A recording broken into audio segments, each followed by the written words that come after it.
Good morning. One of the many things that this retention streak, I'm on day 31 by the way, has made me think about and start re-examining is my relationship with substances. So I alluded to this in yesterday's video. So I did about 28 days or so alcohol free. I didn't try to do that. It's not like I set out a goal to be like, I don't want to drink for 28 days. I actually, to be fair, I actually don't drink very often. And I mean, put it in context, most of last year I didn't really drink. The occasional drink, maybe more towards the end of the year, but I basically didn't drink at all. It'd be very common for me to only have a few drinks, like once a month. This is my wellness era in Bali. Although, to be fair, I think I'm even more well now, but that's a whole nother conversation. So, re-examining my relationship with substances. Now, a girl asked me, it's crazy. I've been chasing women for so long, always chasing, and the car's saying my seatbelt's not fastened, but it is. Oh, it thinks there's someone in the passenger seat. Okay. Just because the bag's a bit heavy. How's that? There you go. No one's there now. Okay. Train of thought. Re-examining my relationship with substances. Now, I got asked on a date last week. I got asked on 2 dates by the same girl. So first we went on a PG date, a G-rated date. Walk along the coast. It's very nice, very nice. Now I've caught up with this girl before. Her and I have been on many first and second dates over the years, but it's always been me pursuing her, not her pursuing me. Really nice time on the walk. And she asked me to get drinks on Friday night. Just gone. And I think, why not? Now she knows. We on the first day we went on, I told her in detail. No semen for her. I'm not nutting. No ejaculation. She's not getting it. It's my semen! And I really think that should be the tagline for this channel. It's my semen, not yours! So she knew that. And I told her in that way. She thought it was hilarious. Every time I did it, hilarious. So because it's so funny. So she asked me on this drink date. I'm like, I haven't had a drink in like 4 weeks, but let's do it, that'd be fun. And I'm making all these jokes like, don't take advantage of me, can I trust if you come back to my place, you're not gonna try and steal my nut? Do I have to wear a chastity belt? Just jokes, guys, just jokes. So we go on this date. I go to pay for the first round of drinks. She physically stops me from being able to pay. She's like, no, I'm buying you a drink. And that was the kind of whole vibe of the night. She's like, I'm taking you on this date. This is the date I'm taking you on. And I just thought to myself, isn't it so funny? Isn't it so funny how this role dynamic is completely reversed? Because now, I no longer am chasing the nut. The nut is being chased after. Does that make sense? So so interesting. So the energetic shift of the whole interaction is so interesting. Anyway, one thing leads to another. We drank quite a lot, maybe 2 bottles of wine between us, and a bit drunk. And one thing leads to another. We're making out. Next thing, we're naked and fooling around, whatever. And even though I was intoxicated, I'm so proud of myself. This level of discipline and self-respect that I'm on at the moment is just on another level.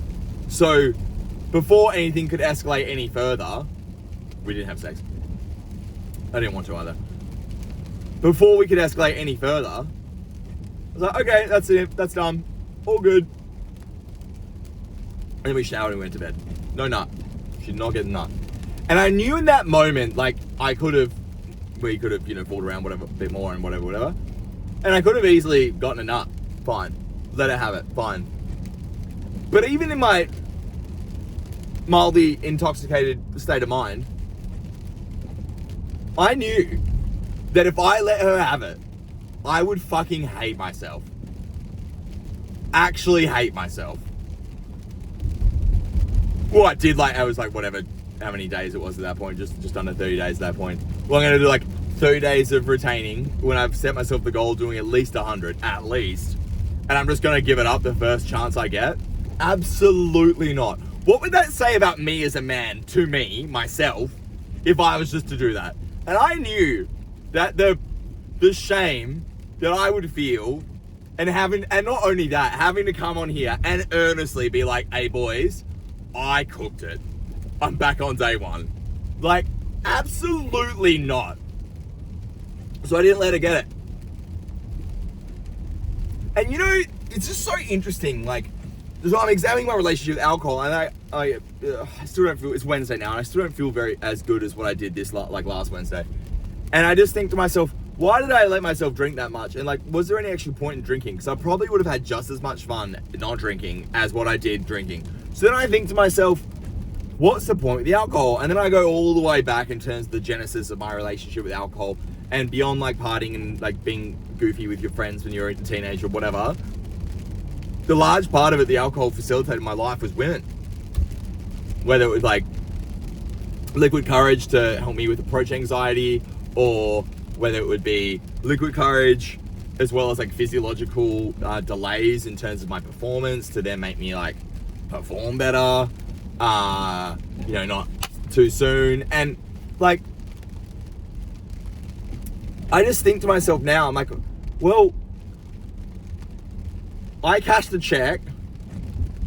No, I borrowed a loan from my body on Friday night by doing that drinking, and I'm still paying the interest today.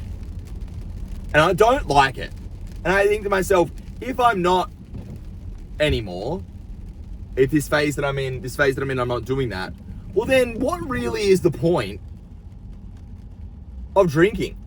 And what really is the point of drinking that much? When I can have just as much fun doing sober things, not drinking. So that's where I'm at. I think I'm going to do like at least another 4 weeks no drinking. Because how I was feeling last week,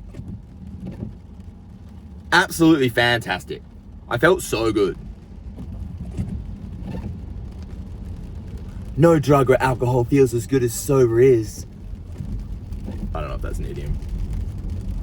Something to think about. Something maybe to examine your own relationship with as it relates to drugs and alcohol. Perhaps. I think fundamentally a lot of self-discovery can be found from the simple self-inquisition of why. Oh, you had a bottle of wine last night. Why? Why did you feel the need to have that bottle of wine? Why do you even drink alcohol? Why do you drink alcohol knowing that it's poison, knowing that it's gonna make you feel pretty crap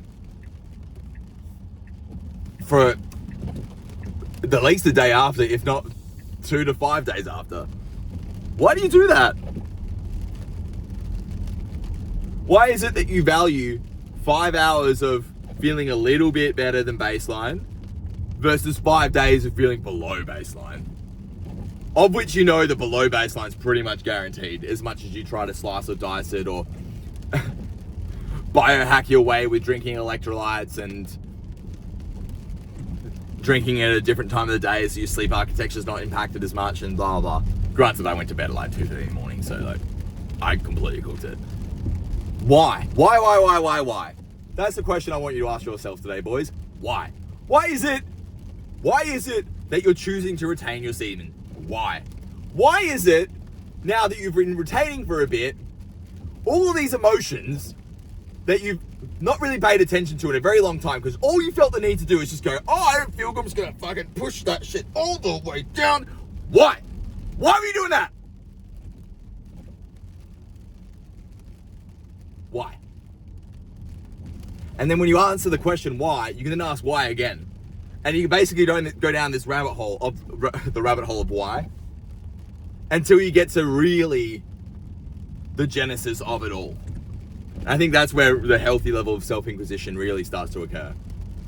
And then learning to accept the genesis of your why that is causing the whatever is downstream of that or upstream, depending on which way you view it, can be very helpful. And a really good way of doing this is using a journal.